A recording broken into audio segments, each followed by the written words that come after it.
Jemi live në mëngjes, ora shënon 8:10 minuta. Mirë mëngjes nëse jeni zgjuar tani dhe jeni para ekranit të Vision Plus, duke ju uruar një ditë të mbarë. Do ndalemi tani tek disa zhvillime të cilat vijnë nga arena ndërkombëtare, por që për te lindjes së mesme po impaktojnë drejt për drejt edhe Europën. E lidh këtë me vendimin më të fundit që Shtetet e Bashkuara të Amerikës ndërmorën për të tërhequr rreth 5000 trupa nga Gjermania. Një gjë që në fakt tregon se ka tashmë edhe një luhatje shumë të madhe të aleancave gjeopolitike. Kështu që do të ndalemi gjërësisht për të kuptuar pak më shumë se çfarë sjell kjo Europës, çfarë do thotë kjo në terma afatgjatë, edhe nëse lufta ndërpritet, pra nëse kjo luftë në lindjen e mesme do të ketë zhvillime pozitive duke u ndërprerë dhe duke i dhënë fund nga ana tjetër, duket se pasojat që lidhen me Europën do të jenë më të gjata. Do të flasim pikërisht për këtë çështje mëngjesin e sotëm me analistin Benandoni. Faleminderit shumë që jeni këtu.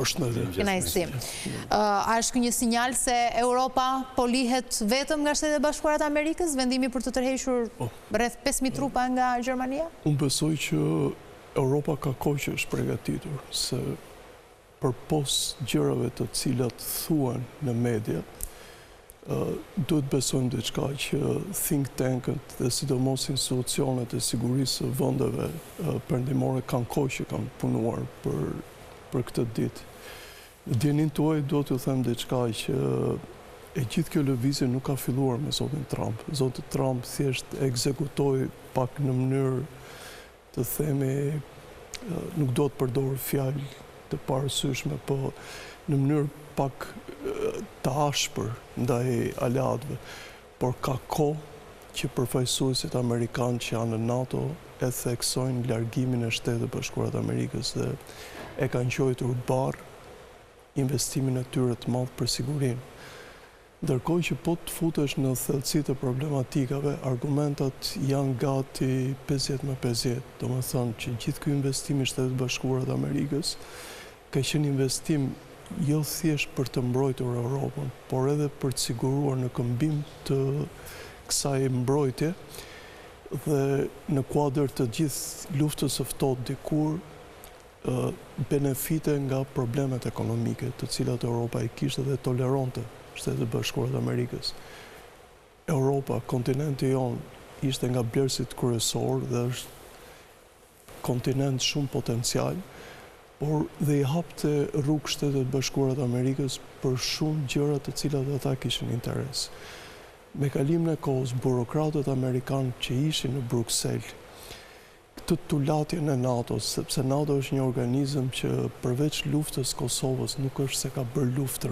Kur ishte traktati i Varshavës qëndronte e fortë, por pastaj u zbe fare sepse po mos ishte lufta e Kosovës, do ishte gati një institucion amorf.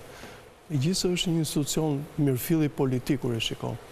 Dhe zoti Trump në varg të themi të atyre lëvizjeve të tij filluan me lëvizjet ekonomike të jashtëzakonshme, arriti tashmë duke shfrytzuar dhe pjesën e skepticizmit europian për ta ndihmuar me Iranin, që ta kumtonte lajmin e tij.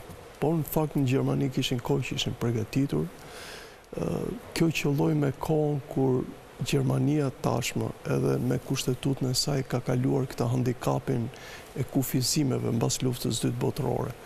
Prandaj Gjermania parmatoset jashtëzakonisht, ka probleme ekonomike sepse po zhvendose në buxhetet e tyre më shumë për buxhete ushtarake dhe ushtarët për momentin mund të jenë në Europë dhe flitet se mund të zhvendosen në Poloni. Por edhe kjo është e përkohshme sepse unë besoj që Shtetet e Bashkuara të Amerikës do fillojnë të kufizohen. Problemin më të madh që këtë tutje do e kenë vendet balltike. Vendet balltike janë vendet më të rrezikuara dhe janë vende që kanë një ind kulturologjik me Gjermaninë, sepse vendet balltike kanë një origjinë gjermanike në pjesën e tyre. Dhe kjo besoj do jetë sfida e të ardhmes dhe sfida në pjesën e Rumanisë, ju e dini me këtë republikën që është gjitur me Moldavë. Ju e quani një formë për dhënë një mesazh nga Shtetet e Bashkuara të Amerikës? Jo, nuk është më formë. Apo ishte veprimi mirëfillt? Nuk japin më mesazhe. Sot Shtetet e Bashkuara të Amerikës shfaqin realisht figurën e tyre si vend imperialist, nuk kanë frikë që më përpara ky term përdorësh nga komunistët, po tash është term që e përdorin masivisht dhe vendet europiane që Qartë, po ju thoni që i është zbehur forca NATO-s, për sa ko ka marrë pjesë vetëm në konfliktin e Kosovës dhe më pas ka qëndruar në heshtje. Por hien ama NATO e ka pasur të rënd, pra edhe nëse nuk ka sulmuar apo kryer detyra, i ka penguar të tjere që të sulmojnë për sa ko është një bashkimi shumë shteteve. Por a intereson Amerikës të dalë, le themi, nga kjo organizëm dhe sa është gati në gjendje Europa që të krijojë një strukturë tjetër mbrojtëse, sepse nëse do të armatoseshin të gjithë për interesat të tyre, do të kishim një problem vetë. Keni shumë të drejtë, në fillimet e veta, Zotit Trump shpalli këthimi në doktrinën e vjetër, pjesën e izolacionit të Shtetit Bashkuar të Amerikës, që ata do mendonin brenda territorit tyre. Dhe kjo në një farë mënyrë për Amerikanët ka qenë deri afër luftës dytë botërore. Në vëmendjen tuaj duhet të them që në qoftë se Japonia nuk do bënte atë goditjen që i turproi Shtetet e Bashkuara të Amerikës në Pearl Harbor, ishte vështirë për Shtetet e Bashkuara të Amerikës të konceptonin të futeshin në luftë, madje i ndjeri Churchill, një nga figurat më të jashtëzakonshme të luftës dytë botërore, një njeri që më duket sikur i ka njohur këto rrjetet sociale dhe këto shumë dekada para nesh, ai me propagandën e vet bëri çmos dhe u përpoq dhe futi Shtetet e Bashkuara të Amerikës në luftë, po jo ashtu siç ai mendonte. Akoma nëse ata nuk do goditesh. Dhe ata po kthehen prapë te kjo politikë. Por mos harrojmë diçka. Në atë kohë, Kina nuk është kjo që është sot. Ju e dini, Kina është shpall republik në vitin 48, mos gaboj, apo në vitin 49. Korea nuk ishte kjo që është. Japonia e atërshme është shumë më e fortë se Japonia e sotme, por që një farë mënyrë ata kishin marrëdhënie të mira. Ndërkohë që Europa është krejt tjetër. Europa e dikurshme, Anglia deri në fillim të shekullit të kaluar ka qenë fuqia më e madhe botërore. Tashmë Europa është e lodhur, me demografi gjithmonë më shumë të rënë, me probleme të brendshme. Dhe këto jo që kanë kaluar pa u njohur si problematika nga ata. Duhet t'ju them që Zoti Macron që para disa viteve e shpalli gati si fillesën e një doktrine që Europa duhet fillonte të krijonte ushtrinë e vet dhe duhet të riarmatose. Duhet flasim për individ që kanë sasi informacione që ne nuk e kemi dot. Dhe kjo i parakupton këto gjëra. Gjithmonë keni parasysh që duhet keni vëmendje në gjëra zyrtare që thon individ të caktuar, sepse ata paraprin me vite përpara. Dhe aty duhet të shkodohet. Aty duhet të shkodohet. Dhe Franca ka filluar të mendojë ndryshe për impjantet bërthamore, që ka impjantet civile. Anglia po ashtu, Gjermania do filloj të merret me to. Dhe kjo është e bariera e parë ndaj Rusisë, që për hir të vërtetës, po ta shikoni me kujdes, Rusia edhe pse po përfiton, është futur në një ngërç të madh. Pse? I duhet të gjithkohon që të mbaj këtë ritëm botëror. Ju e keni parë, Kina ka një ritëm të shfrenuar ekonomik. Po mendoni që ka një përfitim Rusia në këto tensione? Ka në tukje. Por ka një problem tjetër të madh, se të mbash këtë ritëm me ekonominë që ata nuk e kanë shumë të fortë. Ekonomia e tyre bazën e ka pjesën ushtarake tani, të shkakton probleme të mëdha, sepse po ndjek një ritëm që nuk e përballon dot. Dhe këto europianët po e ndjekin me kujdes. Ata dinë që do mbaroj presidenca e Zotit Trump dhe Amerika do kolaudohet ndryshe. Por prap Amerika nuk është më aleati shumë i afërt dhe besnik i Europës. Megjithatë mund të jetë edhe një lloj strategjie, pra nëse lindur në fakt ide edhe nga analiza që ju po bëni, pra nëse do të forcojë Europa dhe Amerika xha është e fortë nga krau tjetër, do të mbetej një Rusi në mes më pak, le të themi, më shumë e dobët ose më pak luftarak. Jo, bota po lëviz në sisteme të tjera, që do të thotë Europa po lufton me atë që ditë bëj më mirë. që duke u forcuar vetë indirekt t'i bëj Shtetet e Bashkuara të Amerikës që të kërkojnë partneritetin e saj, se Amerika ka nevojë për partner ekonomik që t'jenë edhe nga ana kulturologjike të kenë gjasi. Për shumë t'ju them diçka, ju besoj ndoqët me kujdes diskursin e mbretit Charles në Amerikë. Po ta shkodonit me kujdes, gjërat që ai i tha Amerikës ishin gjëra që ju jeni pjella jonë dhe ju nuk mund të bëni dot pa ne. Ndërsa të bësh përballje me Kinën e bën me një antropologji krejt tjetër. Me kinezët është shumë e vështirë të bësh tregti dhe aq e lehtë, sepse është filozofi tjetër. Rusia tani gjendet ndërmjet Europës, që e ka humbur besimin si bazë ekonomike. Fundi i luftës do e bëj Ukrainën, do e bëj një vend shumë eksportues për drithrat e veta ndaj hapësirës tonë, sidomos çeliqet që kanë ata. Dhe nga ana tjetër, keni parasysh që keni hequr nga ekuacioni një kontinent që po forcohet jashtëzakonisht, që është kontinenti afrikan. Gjithmonë më shumë vende specifike të tyre po rriten ekonomikisht, do kenë dhe ato zërin e tyre. Dhe gjitha këto Shtetet Bashkuara të Amerikës me këtë leadership tregojnë që nuk po janë shumë vizionar. Dhe kjo është, po ta keni parë me kujdes, kritikët më të mëdhenj të Shtetet Bashkuara të Amerikës tashmë janë brenda Shtetet Bashkuara të Amerikës, sepse Amerika shikon me dekada përpara. Nuk shikon ka një pakënaqësi të madhe si në anën politike, por gjithashtu edhe specialistë që duan të shikojnë se si do vendoset Amerika në të ardhmen. Dhe këto janë sfidat e zotit Trump. Por nëse do të ndaleshim pak te konflikti në lindjen e mesme, i cili tashmë i ka kaluar 60 ditë dhe duket sikur nuk ka marrë një zgjidhje. Janë mes një, le të themi, armpushimi pa fat, mes disa negociatave të cilat duket sikur nuk po marrin drejtim. Si e shikoni palën iraniane, e cila tashmë ka vendosur kushtet e veta dhe pritet që të pranohen nga Shtetet e Bashkuara të Amerikës?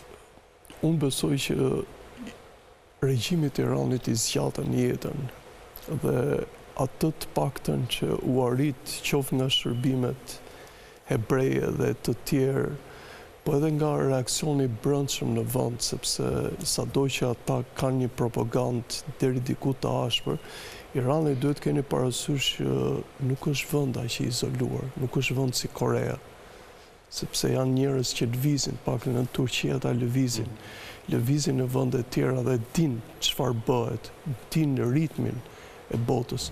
Ndërkohë që ka një regjim që nuk i përgjigjet nivelit të zhvillimit të rinisë Iranit, të kulturës Iranit, të shkencës Iranit. Dhe keni parasysh Irani nuk është aq i errët saç e jep propaganda në pjesën po themi urbanistike dhe tjera. Janë të zhvilluar. Dhe në të gjithë këtë paqartësi të Shtetet Bashkuara të Amerikës për ta goditur dhe për të marrë rezultat të shpejt, ata kanë përfituar sepse po ta shikoni me kujdes në kërkesat e fundit që është bërë për armpushim Shtetet Bashkuara të Amerikës, tashmë ata po fusin të veten e tyre si aktor në Hormuz. Është një pesta, ju e dini, e transportit energjisë. Dhe ata duan tashmë që ti të paguash fi. Dhe të paguash fi do të thotë që ata të jenë faktor. Nga ana tjetër, ata kërkojnë dëmshpërblime, ata kërkojnë gjëra të tjera të cilat në një farë mënyre po i zgjasin jetën regjimit që tamam publiku nuk do e donte për Iranin. Dhe Irani na mësoi diçka, që luftrat e sotme janë luftra pa fillim dhe pa fund. Dhe mos prisni të ketë fund matematik, siç kanë qenë fundet e luftrave në kohën e luftës së botërore, që thuhet që në dikush në shkruante, bravo, kapituloje dhe ishte edhe pjesë e sublimitetit saj. Tani luftra zgjasin pa fund. Shikoni çfarë po ndodh në Ukrainë. Askush nuk di më çfarë ndodh në Ukrainë. Askush nuk di tamam politikën e zotit Zelinski, ku do shkoj. Askush nuk di çfarë do bëj zoti Putin në të ardhmen. duhet të mbaj më këtë luftë apo jo? Por që se lidhim pak me çështjen e interesave, që është dhe kryesorja në momentin se si shkon një luftë. Ndalemi konkretisht tek Izraeli, intereson lufta në këtë pikë? Patjetër. Intereson, është një vend që ju e dini që mbijeton në një hapësirë shumë problematike, që në mendimin tim e kanë induktuar dhe vetë, kanë një sjellje shumë të ashpër dhe mua më vjen keq për qëndrimin që mban vendi jonë për sa i përket problemit Palestinës, sepse me atë që po bëjnë ata të paktën me kolonët dhe me sjelljen, është një vend që e sfidon hapur të drejtën ndërkombëtare, duke sfiduar kaq hapur, kaq publikisht, bën dhe vende të tjera të sillen në të njëjtën mënyrë. Ne kemi gjithmonë shqetësimin për fytyrën e ardhshme të Serbisë, që nuk besoj që do jetë aq dashamirëse me Kosovën. Në vëmendjen tuaj duhet të them diçka. Në javët e fundit, Malizi, që është një nga vendet ashtu si Shqipëria të qeta të Ballkanit, ka filluar një lëvizje për mosnjohjen e Kosovës nga partitë pro-serbe. Dhe kuptohet, po bëhet rezistencë e madhe sepse Malizi duhet të tregojë që është vend i qetë, sepse po integrohet, për një vit ata duhet integrohen. Dhe nëse ndodh ky fenomen, atyre do i vështirësohet hyrja, por ndërkohë Kosovës po i vështirësohet jashtëzakonisht. Dhe Serbia është para syve të Bashkimit Evropian, është një vend që duke shikuar të tjerët se si e shkelin të drejtën. Po Kosova po ja vështirëson edhe vetë punët të vetes saj. Pra, nëse referohemi zgjedhjeve të fundit që do të ripërsëriten, zgjedhje jashtëzakonshme. Absolutisht, dhe është një nga shqetësimet më të mëdha publike e para për pjesën ekonomike. Gjithmonë duhet kemi parasysh që ekonomia prevalon mbi politikën, ekonomia jep sinjalet për politikën, po digjen fonde. Po digjen aplikimet që atyre u duhen për sa i përket thithjes së fondeve. U duhet që gjithë kjo situatë kaosi deri diku e Serbisë të shfrytëzohej nga ata që ishin në pozicione më të mira në dialog.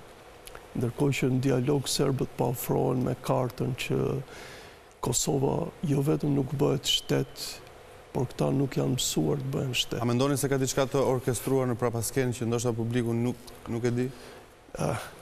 Ju e dhatë përgjigjen vetë me pyetjen tuaj. Besoj që kur ka kriza të tilla, patjetër që duhet të ketë dorë. Dhe unë besoj që dora e Serbisë është e thellë në Kosovë.